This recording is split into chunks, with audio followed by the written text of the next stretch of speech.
Oh,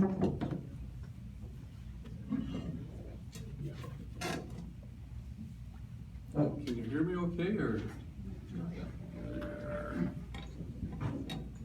Yeah. That's better. Yeah, so good evening, everybody. I'm Wilf Ruland. If we can have the next slide, please. I'm a geoscientist by training, and I've got degrees from Ancaster University and the University of Waterloo. I see University of Water, that's Freudian slip maybe. And I've got 30 years of experience as a consulting groundwater scientist.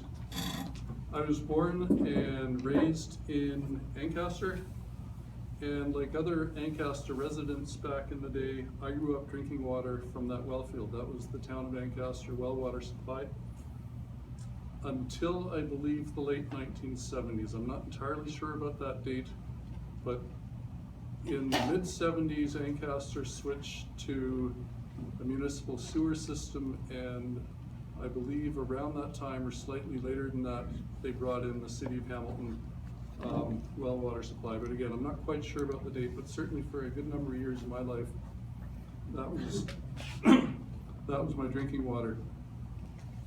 And just out of curiosity, I just wanted to do a little straw poll. How many people in the room have actually had a drink of water from that well at some point in their lifetime? Okay, that's pretty solid representation. And how many people are on wells? Also a good number. And how many on city water? Okay, that's just helpful for me to know. This slide here is a little bit challenging to see, especially at the back. It's just intended to show you where the well actually is. Running right across the top here is Governor's Road. This is Sulphur Springs Road. The Hermitage is down here, for those of you who know where the Hermitage is. And very close to the Hermitage on the other side of the road is that smelly little sulfur spring that we're all so fond of. It's a wonderful historic site, and great when you have visitors from out of town and invite them to have a sip. Not something we want to be drinking all the time, though, certainly. That's not the well we're talking about. The one we're talking about is further up the road towards Governor's Road. It's an artesian well, and you can actually drive in there. There's parking spots, and there's always flowing water there. I'm seeing a lot of nodding heads. I get the impression that a good number of you have been in there on a pretty regular basis. Okay, next slide, please.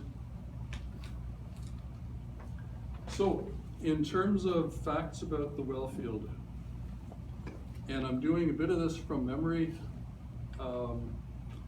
but my understanding is that this is not bedrock groundwater, it's overburden groundwater that's in the materials above the bedrock.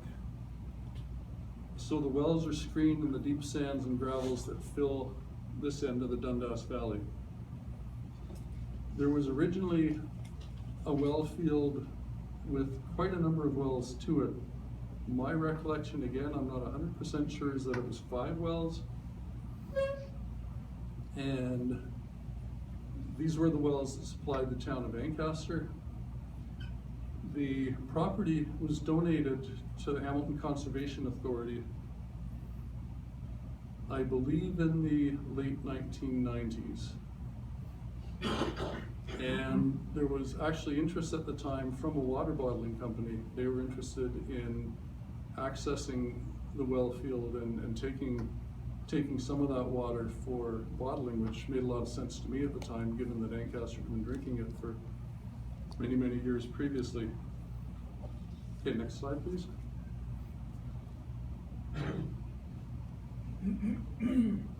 Okay, the chemical that's causing us all the concern currently is a chemical named arsenic. It's a naturally occurring element in the Earth's crust. It's the 53rd most common element. And arsenic has got a variety of medical, agricultural, and industrial uses, and is found naturally in the soil materials from which the wells draw their water. So this isn't a man-made contaminant that's somehow leaked out of some storage facility or something, or been in, you know, an industrial site that's contaminated the aquifer. This is just something that's down there naturally. The city has done testing on, I'm going to call it an informal basis. They haven't done it systematically, but they have tested a number of wells in rural areas around the city, and they've found elevated arsenic levels on the order of what we're seeing here in other places as well. This isn't the only spot that's got arsenic. Coketown and Linden, also down in Glanbrook.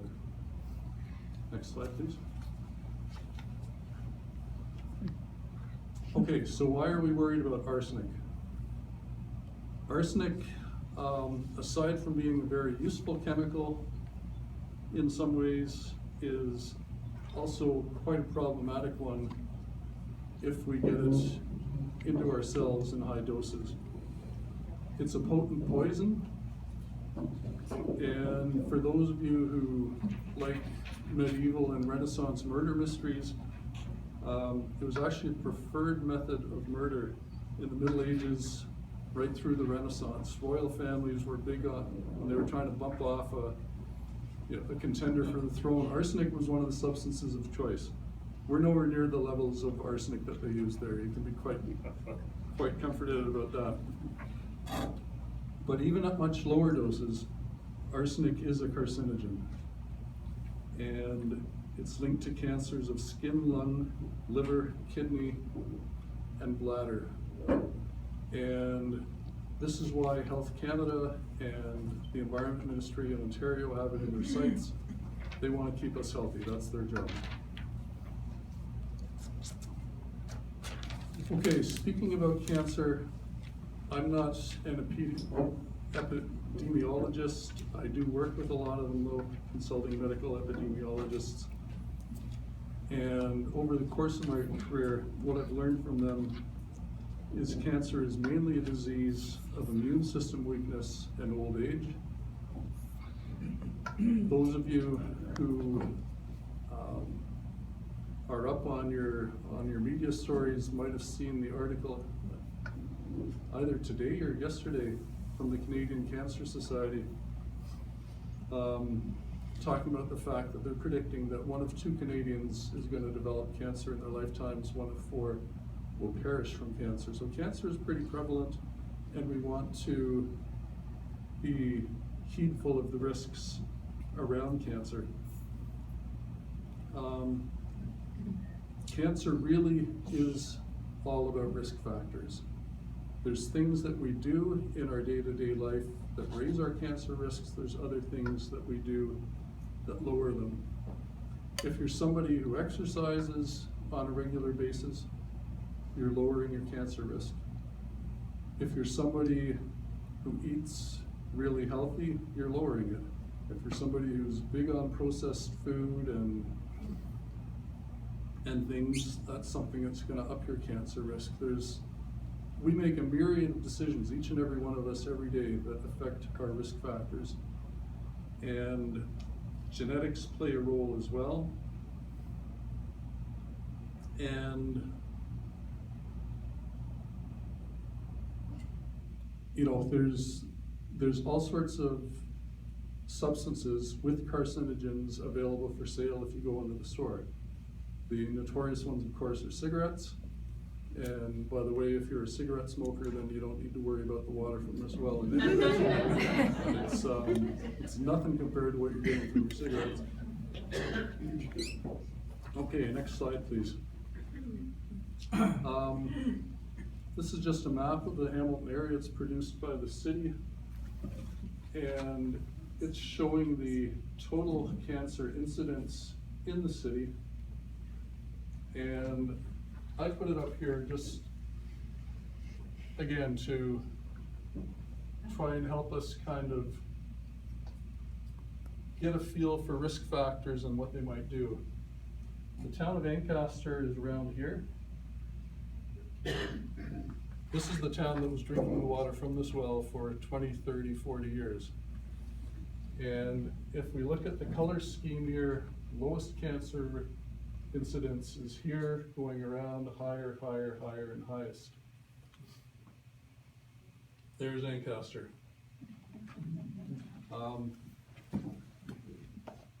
So clearly, this well all by itself is not something that vaulted Ancaster to the top of the cancer incidence list. Cancer incident list, all by itself. The highest incidence of cancer, of course, is down in the lower city. Part of that will be due to industrial pollution, part of that will be due to risk factors in people's lives. Next slide, please. Thanks. You're a step ahead of me. Good for you. And I do notice people at the back straining to see. I am following these slides pretty closely because I am conscious that if you're in the back row, you're not really able to see this that well. You're not going to miss anything if you're just listening to me. I just had them up there because it's nice to have something for people to look at. So, Ontario's drinking water standards. These are established by the province. They are the law of the land. In particular, when it comes to public drinking water systems